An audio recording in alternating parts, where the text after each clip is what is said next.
Presiden arahkan Boyka Nina berkolaborasi garap minat investor asing. Presiden Joko Widodo, Jokowi, mengarahkan Badan Usaha Otorita Ibu Kota Nusantara, BOIKN, untuk berkolaborasi dengan Indonesia Investment Authority, INA, dalam menggarap minat investor asing. Pernyataan itu disampaikan Direktur Utama Badan Usaha Otorita Ibu Kota Nusantara, BOIKN, Boyke Subroto memenuhi undangan Presiden Jokowi di Istana Kepresidenan Jakarta, Senin. Jadi tadi arahan Bapak Presiden kami itu diminta berkolaborasi dengan INA. Karena INA saat ini sepertinya sangat dipercaya oleh investor asing, katanya. Ia mengatakan, pihaknya akan melakukan pemetaan terhadap area di IKN yang akan digarap oleh investor asing untuk segera dikerjakan. Badan Usaha Otorita akan melaksanakan itu karena fungsi kami sebagai master developer itu harus menyiapkan prasarana dan sarananya, termasuk lahan atau tanah itu, katanya. Pihaknya juga akan menindaklanjuti arahan Presiden melalui pembicaraan teknis yang berkaitan dengan mekanisme dan arah business to business, B2B, yang melibatkan INA dengan investor asing. Boyke mengatakan peta kawasan inti pusat pemerintahan, KIP, seluas 6.000-an hektare di IKN saat ini sudah sampai pada detail desain. Lokasi persealnya sudah ada. Nanti tinggal perusahaan asing itu akan masuk di persil yang mana, akan bangun apa. Karena di KIP seluas 6.000-an sekian hektar itu sudah jelas, bukan tanah hamparan yang tidak terzonalisasi tapi persealnya sudah jelas, ujarnya. Pihaknya masih menantikan usulan dari investor asing yang memuat bentuk investasi yang akan ditanamkan di IKN. Misalnya kan gini, saya mau bangun rumah sakit, oke, kita cari persil mana rumah sakit, katanya. Sebelumnya diberitakan, Otorita Ibu Kota Nusantara, OIKN, mengkaji 350 dokumen komitmen awal untuk kerjasama, Letter of Intent, LOI, dalam pembangunan di IKN. Total investasi yang telah masuk untuk pembangunan Kota Nusantara tahap 1 mencapai lebih kurang Rp47,5 triliun dengan porsi investasi swasta mencapai sekitar Rp35,9 triliun dan dari badan usaha milik negara, BUMN, kisaran Rp8 triliun. Dana pembangunan Kota Nusantara pada sebagian wilayah Kabupaten Penajam Pasar Utara dan Kabupaten Kutai Kartanegara di Provinsi Kalimantan Timur itu disebutkan Presiden Joko Widodo, Jokowi, lebih kurang Rp466 triliun dengan hitungan sekitar 19-20% berasal dari anggaran pendapatan belanja negara, APBN, dan kisaran 80% melalui investasi. OIKN optimistis akan lebih banyak lagi investor yang menanamkan modal jangka panjang dalam pembangunan Kota Nusantara pada 2024, dengan target lebih kurang Rp100 triliun hingga akhir tahun ini yang berasal dari swasta maupun BUMN.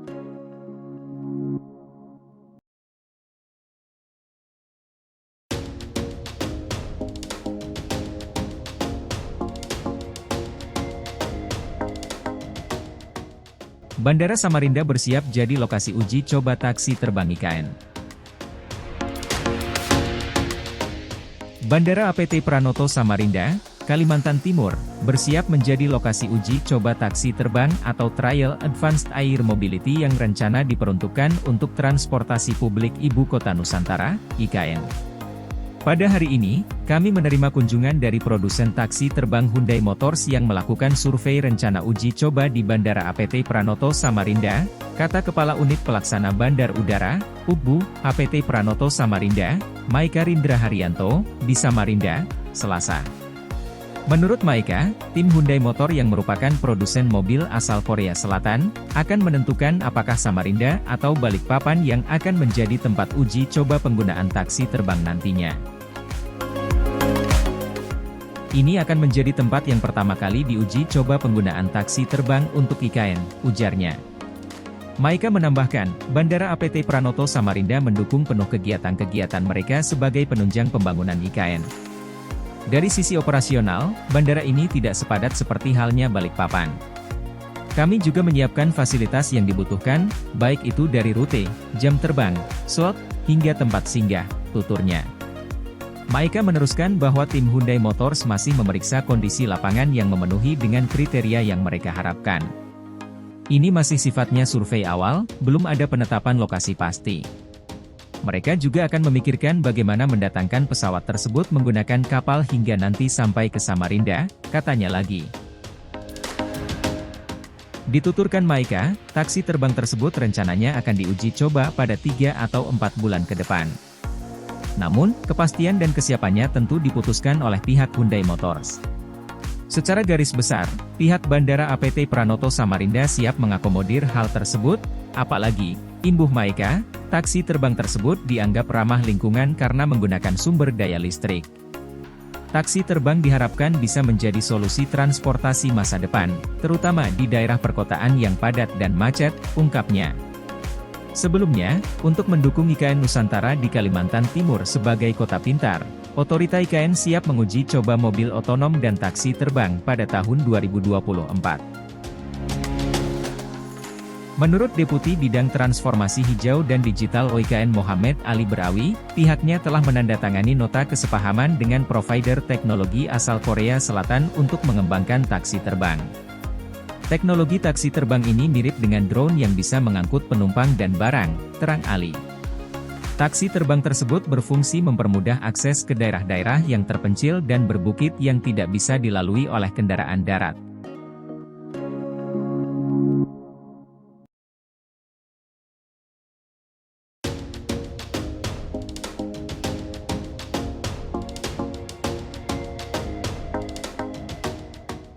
BPS, IKN dongkrak pertumbuhan ekonomi Kalimantan 5,43%. Badan Pusat Statistik, BPS, melaporkan pertumbuhan ekonomi Pulau Kalimantan menguat 5,43%, salah satunya didorong oleh pembangunan Ibu Kota Nusantara, IKN.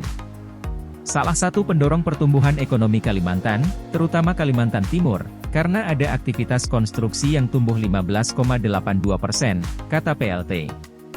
Kepala BPS Amalia Adininggar Widyasanti dalam konferensi pers di Jakarta, Senin.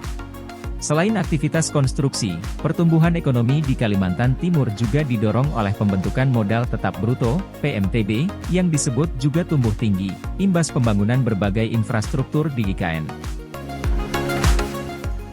Berkat kedua sektor tersebut, Kalimantan Timur memberikan sumber pertumbuhan ekonomi tertinggi di Kalimantan, yaitu sebesar 3,24%. Sementara itu provinsi lainnya memberikan sumber pertumbuhan ekonomi masing-masing di bawah 1%, yakni Kalimantan Selatan 0,71%, Kalimantan Barat 0,68%, Kalimantan Tengah 0,46%, dan Kalimantan Utara 0,34%. Tiga sektor utama yang menjadi sumber pertumbuhan di Pulau Kalimantan adalah pertambangan dan penggalian, konstruksi, dan industri pengolahan. Meski menjadi salah satu pulau dengan pertumbuhan ekonomi tertinggi, namun kontribusi Pulau Kalimantan terhadap produk domestik bruto, PDB, hanya sebesar 8,49%, di mana Pulau Jawa masih menjadi kontributor dominan terhadap PDB sebesar 57,05%. Kemudian, disusul oleh Sumatera yang berkontribusi 22,01% terhadap PDB dengan pertumbuhan ekonomi 4,69% pada 2023. Selanjutnya, Sulawesi berkontribusi 7,10% terhadap PDB dengan pertumbuhan ekonomi 6,37%, Bali dan Nusa Tenggara berkontribusi 2,77% terhadap PDB dengan pertumbuhan ekonomi 4,00%, serta Maluku dan Papua berkontribusi 2,58% terhadap PDB dengan pertumbuhan ekonomi 6,94%.